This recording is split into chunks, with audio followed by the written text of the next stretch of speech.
guys, how are you? Okay, first of all, I have to move some of your mics.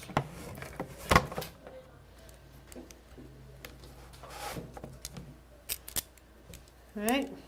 So thanks for coming out, folks.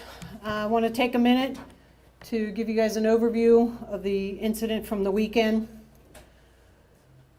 First of all, I think it's very important that everybody understands we had well over 150,000 people in the downtown area this weekend.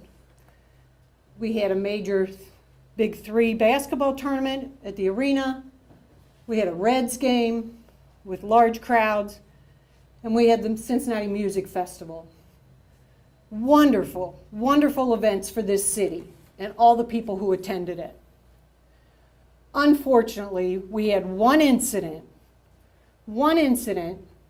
late Friday night into Saturday morning that is getting all the attention and undoing the good stuff that happened this weekend. That's the incident that you're well aware of that occurred at Fourth and Elm. I, like many, woke up Saturday morning to the video. The incident occurred, we got our first call at 3:06 a.m. First officers were on the scene at 3:12 a.m. Based on the body cam footage that I've watched, that response time is completely acceptable because the downtown area still had traffic congestion from all of the events. Upon arrival, the fight was over with. The fight was over with when the officers arrived. And the majority of the participants were gone. The officers did exactly what they are trained to do. They gathered information from the victims that were still at the scene to complete an offense report.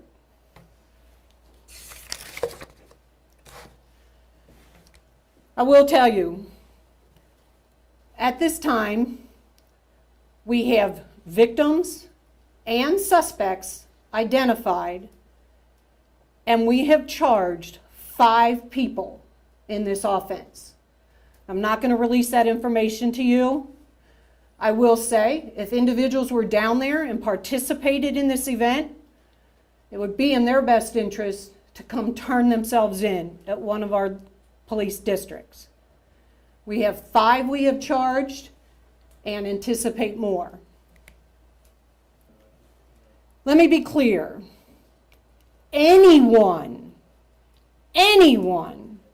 who put their hands on another individual during this incident in an attempt to cause harm will face consequences.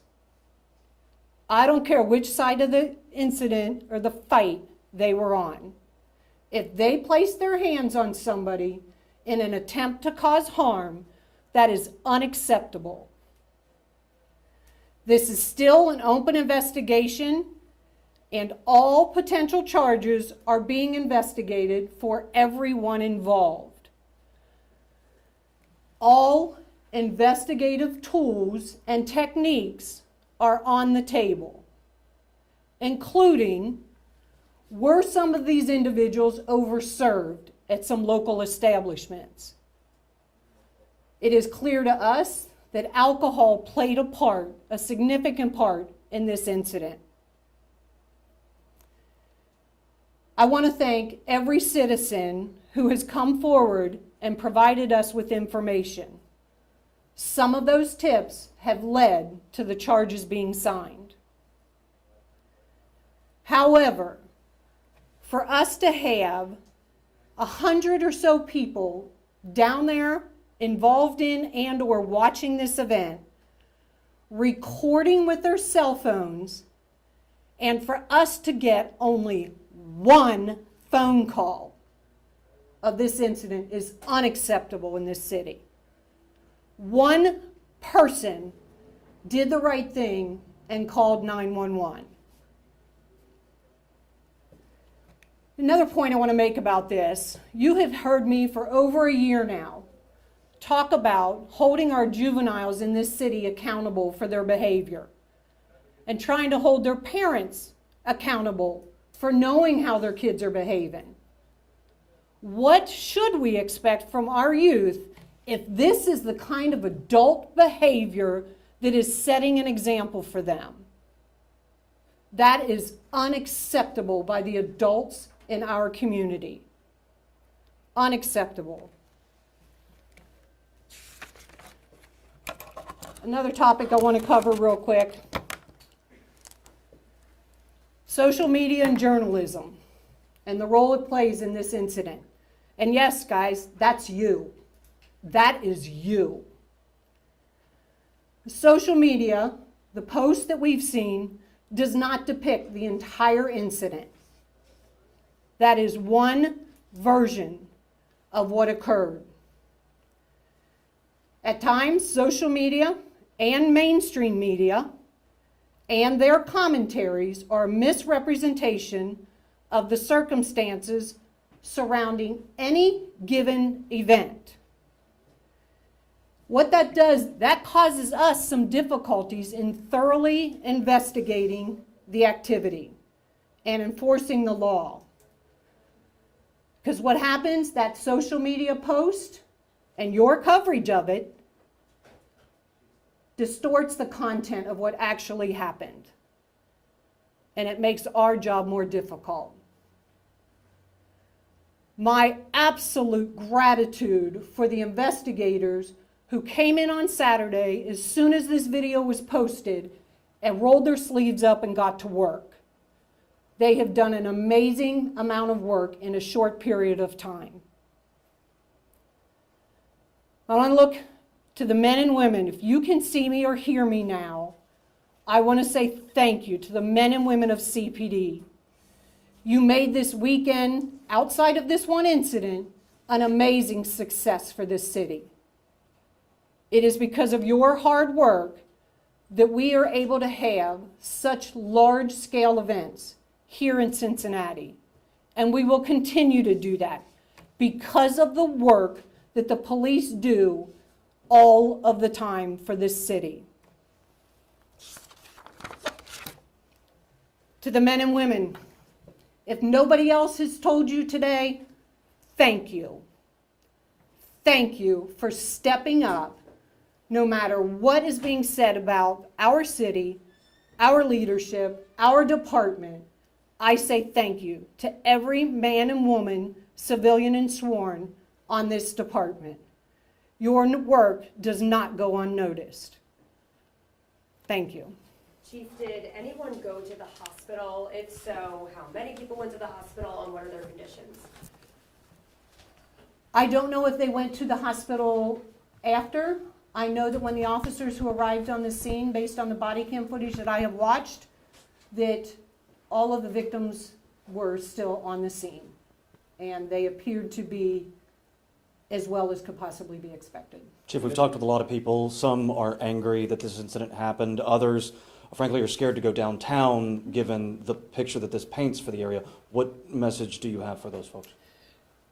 I think what they should be angry about is nobody called the police. Nobody got us there as quickly as we could get there.